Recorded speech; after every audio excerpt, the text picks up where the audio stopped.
మండల కేంద్రానికి చెందిన నర్రా సాయిలు ఓ దళిత మైనర్ జ్యోతి అనే అమ్మాయిని మోసగించి మాయమాటలు చెప్పి పెళ్లి చేసుకున్నాడు. ఆమెకి న్యాయం జరిగే వరకు ఎంతటి పోరాటానికైనా వెనుకాడబోమని నర్రా సాయిలని హెచ్చరిస్తున్నామని ఈ సందర్భంగా జిల్లా SC ST vigilance and monitoring committee member Sunil Rathod జ్యోతిని ఆమె కుటుంబాన్ని పరామర్శించి మాట్లాడారు. ఆమెని మాయమాటలు చెప్పి లోవర్చుకొని నర్రా సాయిలు అనే వ్యక్తి లోవర్చుకొని దాదాపుగా 32 సంవత్సరాల వయసు ఉంది ఆమెకి ఇప్పుడు ప్రజెంట్. అంటే 30 సంవత్సరాల వరకు ఆమెను వాడుకొని తను మ్యారేజ్ చేసుకొని అందరితోటి కలిసి మ్యారేజ్ చేసుకొని 2 ఎకరాల భూమి అలాగే 5 తులాల బంగారం ఇస్తా అని చెప్పేసి మాయమాటలు చెప్పి ఆ రోజు పెళ్లి చేసుకున్నాడు. ప్రజెంట్ ఆ అమ్మాయికు ఇప్పుడు 8 సంవత్సరాల బాబు ఉన్నాడు.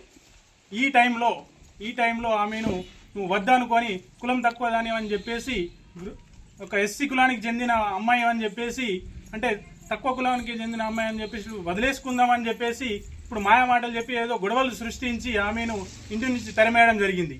సో ఆమె ఎక్కడ వెళ్ళాలనో దిక్కుతోచని పరిస్థితిలో మళ్ళీ తన పుట్టింటికి రావడం జరిగింది. ఇక్కడ పెట్టడానికే ఆ కుటుంబానికి స్తోమత లేదు. ఇంకా ఈ అమ్మాయిని ఇప్పుడు ఇక్కడ పోషించాలంటే ఈ భారం ఎవరికి? సో దీన్ని మా SC ST business and monitoring committee తరఫున నేను ఈరోజు రావడం జరిగింది.